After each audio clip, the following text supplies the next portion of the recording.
नमस्कार दोस्तों, हिंदी की ऑनलाइन कक्षा में आपका फिर से स्वागत है। पिछली कक्षा में हमने वर्ण विचार के बारे में अध्ययन किया था। इसके बारे में हमने जाना था कि वर्ण भाषा की सबसे छोटी प्राथमिक तथा मूलभूत इकाई होती है। तो ये सवाल बार बार कंपटीशन में पूछा भी जा चुका है कि भाषा की सबसे छोटी इकाई, भाषा की प्राथमिक इकाई या भाषा की मूलभूत इकाई कौन सी होती है, तो वह होती है वर्ण होती है।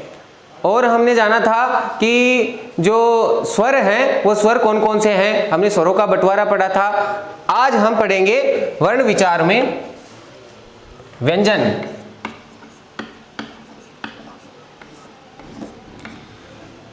व्यंजन क्या है? व्यंजन स्वरों के माध्यम से चलायमान होते हैं, यानी वे ध्वनियां होते हैं। व्यंजन वे ध्वनियां जो स्वरों की सहायता से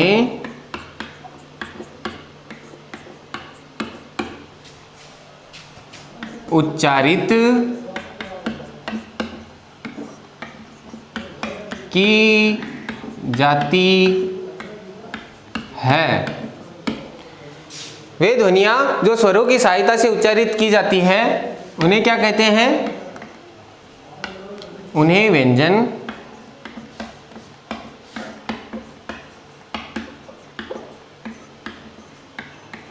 कहते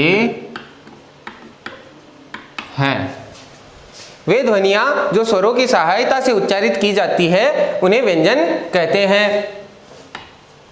हिंदी भाषा में व्यंजन कितने होते हैं?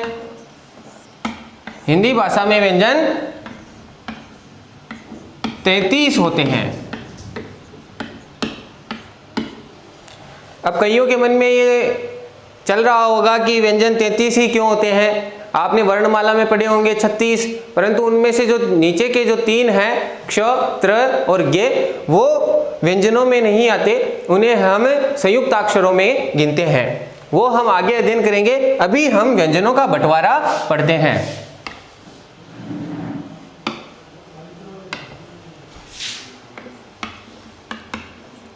व्यंजन तो 33 व्यंजन में एक बार लिख देता हूं।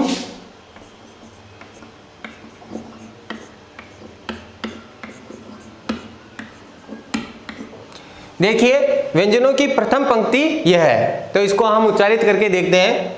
क, ख, ग, घ, अंग। इसका उच्चारण हम बार बार गलत तरीके से उच्चारण करते हैं। कोई इसको अड़ पढ़ता है, कोई इसको ड पढ़ता है, परंतु इसका वास्तविक उच्चारण अंग है। तो हमें ये ध्यान रखना होगा, अंग में, अड़ में और ड में, इनमें एक फर्क है जो हम अभी थोड़ी देर में पढ़ेंगे। पहले मैं एक बार पूरे व्यंजन लिख देता हूं। आगे की पंक्ति है च, छ, ज, झ, ञ, ट, ठ, ड, ढ, ण, त, थ, द, ध, न।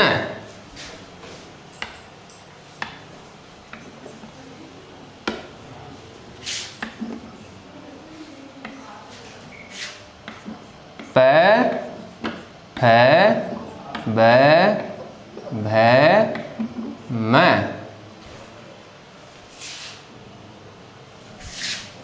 य, र, ल, व। उसके बाद में श, ष, स, ह। तो आप देखिए, व्यंजनों को हम केवल इतने जो ये व्यंजन हैं इन्हें ही हम पूरे व्यंजनों में गिनते हैं। इनको आप गिन भी सकते हो, 5, 5, 10, 5, 15, 20, 25 और ये 8, 33। तो कुल व्यंजन कितने हैं? 33 व्यंजन हैं। अब रही बात इनके उच्चारण की। ये वास्तविकता में इन्हें हम पंचम व्यंजन कहते हैं या पंचम ध्वनियां कहते हैं। बाकी जो व्यंजन है इनका उच्चारण स्थान अलग अलग है। जैसे जो क वर्ग है इसका उच्चारण स्थान कंठ है। इसका उच्चारण स्थान क्या है? कंठ। तो इन्हें उच्चारण स्थानों के आधार पर बांटा गया है, इन्हें उच्चारण स्थानों के आधार पर बांटा गया है। जैसे क वर्ग का उच्चारण स्थान क्या है? कंठ। अब कंठ के आधार पर इन्हें क्या कहेंगे? कंठे। क्या कहेंगे? कंठे। तो ये कौन सी ध्वनियां हुई या कौन से व्यंजन हुए? कंठे व्यंजन। जो दूसरी पंक्ति है च वर्ग वाली, च वर्ग का उच्चारण स्थान कौन सा है? च वर्ग का उच्चारण स्थान है तालव्य। तो तालु, च वर्ग का उच्चारण स्थान है तालु, अतः इन्हें तालु से उच्चारण किया जाता है, अतः इन्हें कौन सा व्यंजन कहा जाता है? तालव्य। इन्हें तालव्य व्यंजन कहा जाता है। उसके आगे आए, उसके आगे कौन सी पंक्ति है? ट वर्ग की। तो ट वर्ग की जो पंक्ति है उसका उच्चारण स्थान कौन सा है? मूर्धा, अतः इन्हें क्या कहेंगे? मूर्धन्य। इन्हें क्या कहेंगे? मूर्धन्य व्यंजन कहेंगे। आगे आया त वर्ग।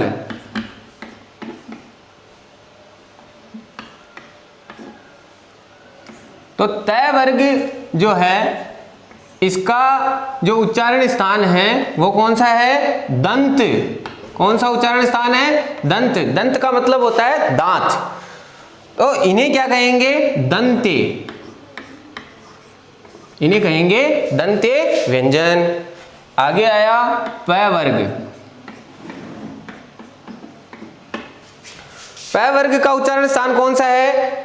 ओठ, जिन्हें आप होंठ भी लिखते होंगे, अतः इन्हें क्या कहेंगे? ओष्ठे। इन्हें ओष्ठे व्यंजन कहेंगे। उसके अलावा जो ये शेष बची हुई दो पंक्तियां हैं य, र, ल, व और श, श, स है, इनका उच्चारण स्थान अलग अलग है, क्योंकि जो ये वाली लाइन है इस वाली लाइन को हम अंतस्थ व्यंजन के रूप में जानते हैं।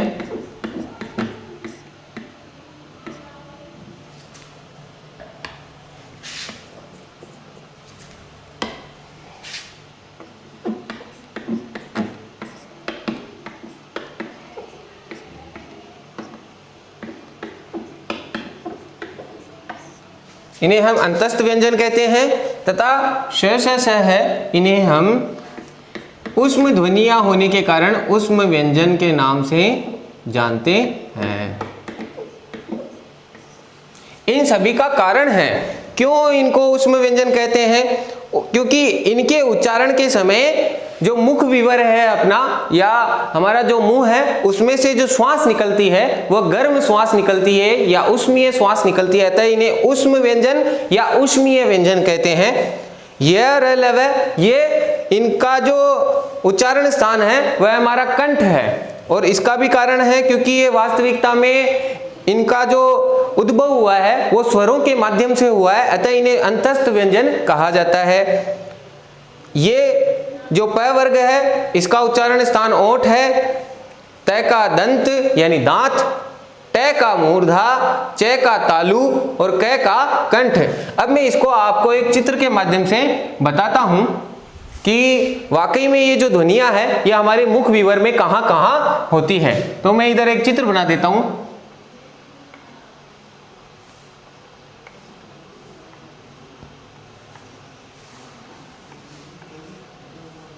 देखिए, हम यहाँ कहेंगे कि ये तो है अपनी नासिका या नाक, फिर यहाँ पर अपने क्या होते हैं? दांत होते हैं, तो ये हो गए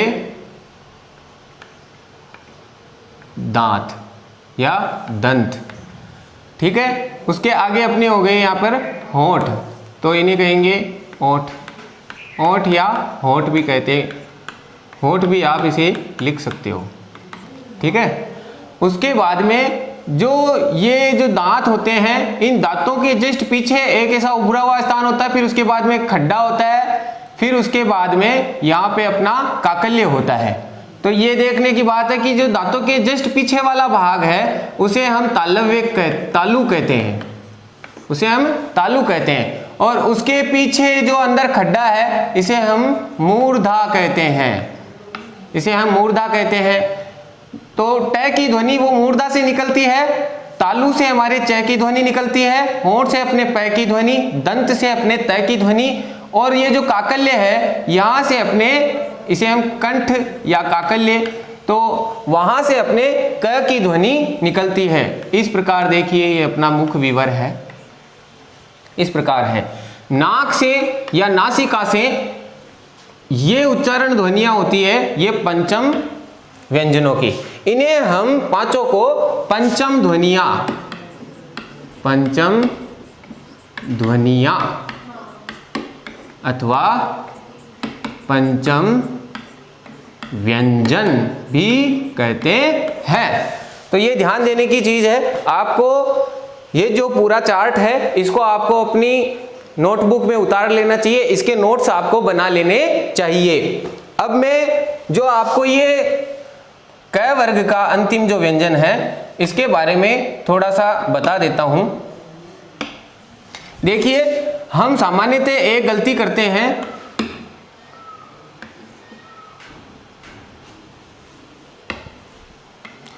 वो गलती कुछ व्यंजनों को पहचानने में होती है। ये तीन प्रकार के आपने ड, ड और अंग ये लिखे हुए देखे होंगे। आपने जो क वर्ग का जो अंतिम जो व्यंजन है वो देखा होगा, तो उसमें आपने देखा होगा इसको हम अड़ पढ़ते हैं, परंतु वास्तविकता में इसका जो उच्चारण है वो इस उच्चारण के बराबर होता है, अंग। इसको कोई अंग भी पढ़ते हैं, परंतु इसका उच्चारण अंग के बराबर होता है।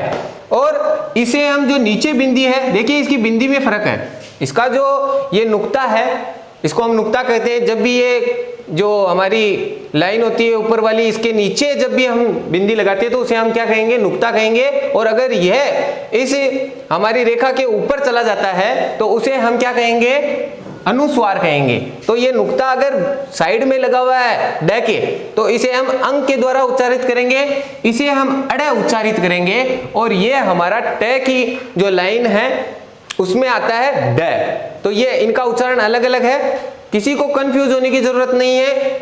अंग, ड, अड़ और ड, ये इनका उच्चारण है।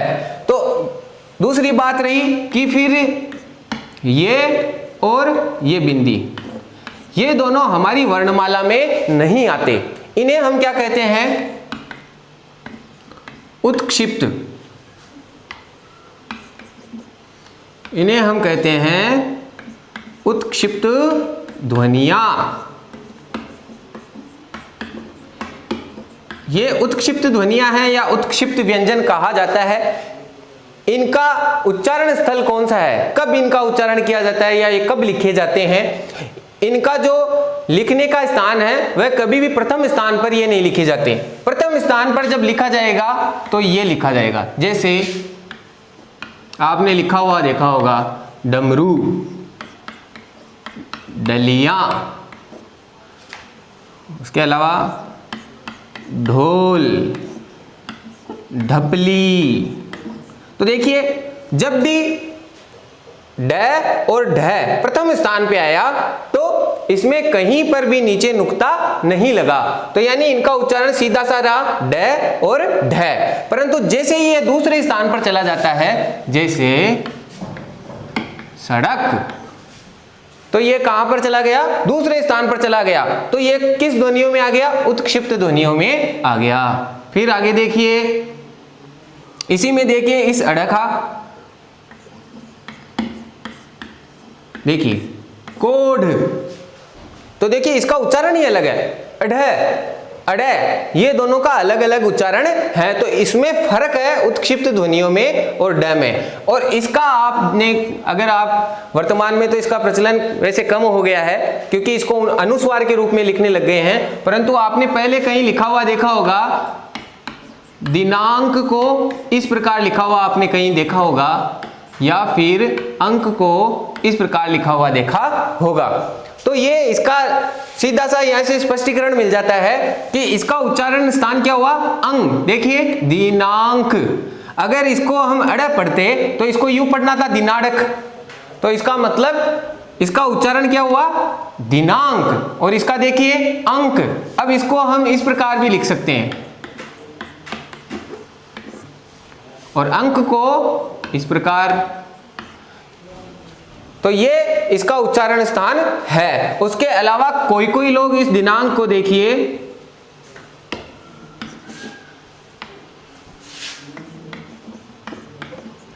इस प्रकार चंद्र बिंदु लगा करके लिख देते हैं, जो कि वर्तनी की दृष्टि से गलत है। तो इस प्रकार चंद्र बिंदु लगा करके दिनांक नहीं लिखी जाती। दिनांक लिखने के दो ही सही तरीके हैं, एक तो अनुस्वार के द्वारा, उसके अलावा बिना अनुस्वार के अंग को लिख करके। तो बच्चों आप सभी के ये कक्षा बहुत काम आई होगी। आपने पिछले वीडियो में, मैंने पहला वीडियो पोस्ट किया था अपने चैनल पे, उस पर आपने बहुत सहयोग दिया, आपने बहुत उसमें मेरा समर्थन किया है। तो आप सभी इस बार ध्यान रखें कि ज़्यादा से ज़्यादा इस बार वाले वीडियो को शेयर करें, सब्सक्राइब करें, तथा बेल आइकन को आप अवश्य दबा लें, और उसके साथ साथ आप अपने दोस्तों को ज़्यादा से ज़्यादा शेयर करें, ताकि ये जो आप इन क्लासेज का लाभ उठा रहे हैं ये ज़्यादा से ज़्यादा बच्चों तक पहुँचे। यही मेरी आशा है। धन्यवाद।